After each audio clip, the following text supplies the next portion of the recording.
Tom Hardy's chaos, Timothy's knife game, a headbutt that almost cracked a rib, and Bad Bunny literally slamming him onto a real table.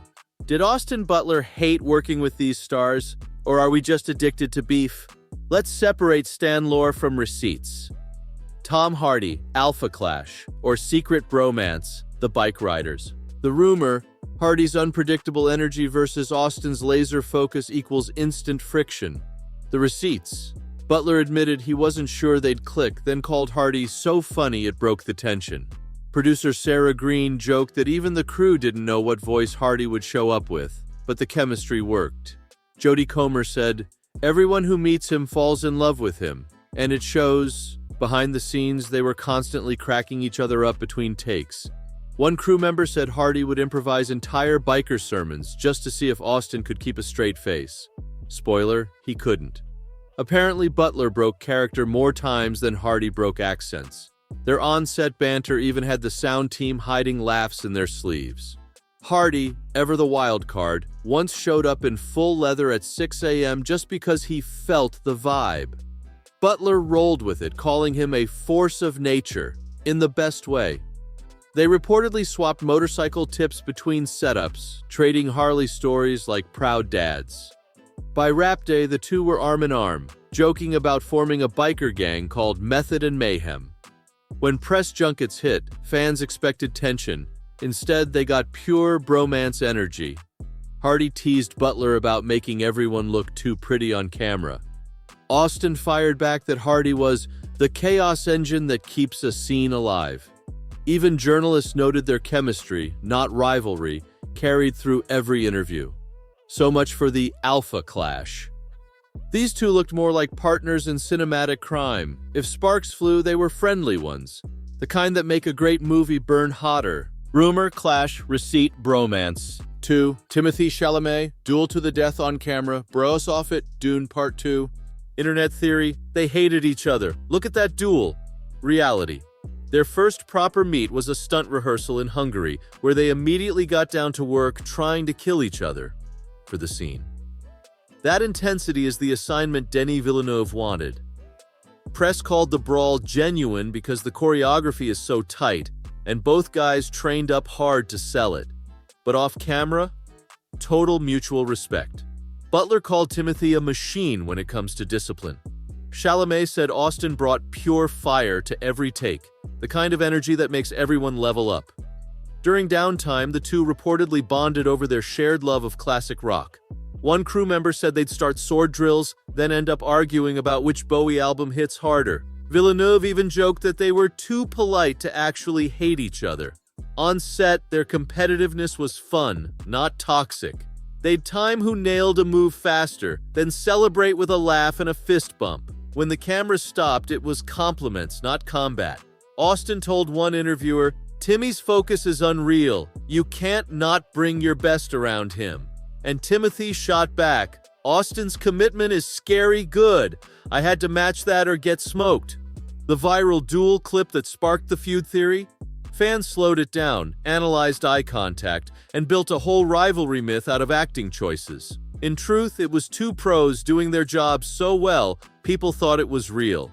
Denis Villeneuve called the fight one of the most intense but respectful collaborations I've ever filmed. So no bad blood, just movie magic that looked a little too convincing. If every feud looked this professional, Hollywood HR would be out of business. Rumor, rivalry, receipt, pros doing pro things. 3. Bad Bunny, the table slam, caught stealing.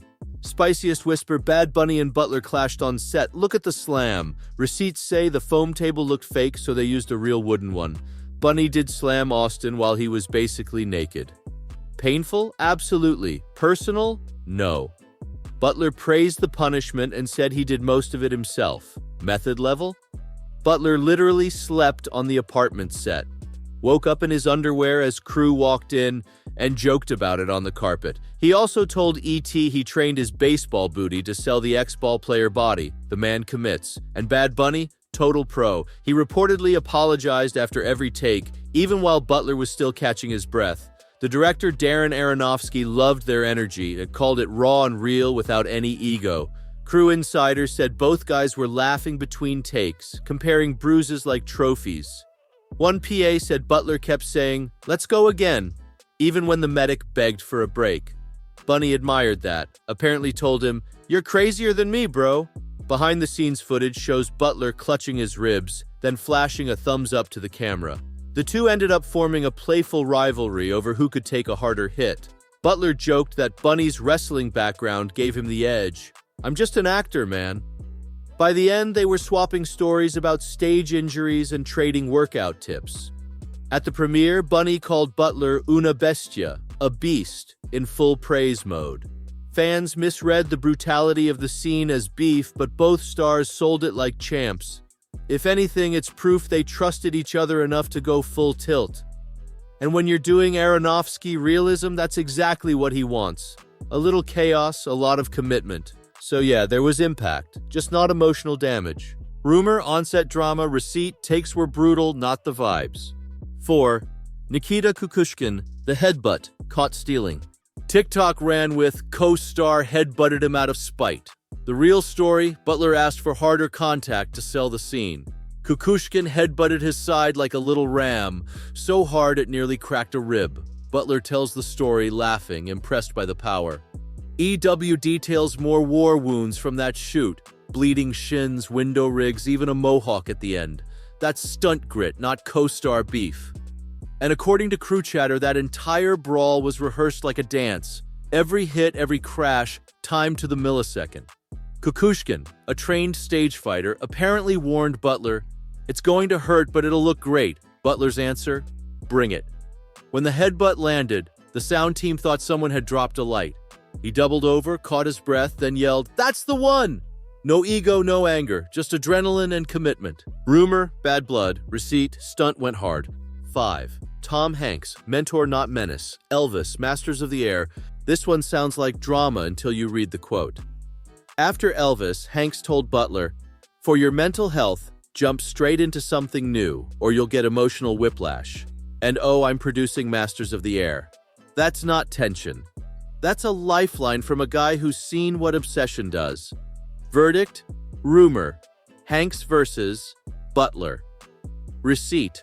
Care plus hookup bonus speed round. The accent wars. People drag the Elvis accent. Butler says he hired a dialect coach to ditch it for Masters of the Air and told Graham Norton he may have roughed up his vocal cords with all that singing. Even trade publications logged the transition. Verdict? Rumor, co-stars were fed up. Receipt. He fixed it. So where did Austin hates working with people come from? 3 places. He works intense, yes, which reads like friction when the camera wants blood. Stan culture loves rivalries. Out-of-context quotes travel faster than facts. The receipts show pros pushing each other for gnarlier scenes and laughing about it after. Which fake feud fooled you most? Drop it in the comments and I'll do a forensic deep dive on that set next. Subscribe to Hollywood Legends Gossip for drama rap truth bombs every week. Hit like if you want Austin versus Hardy, the friendship cut.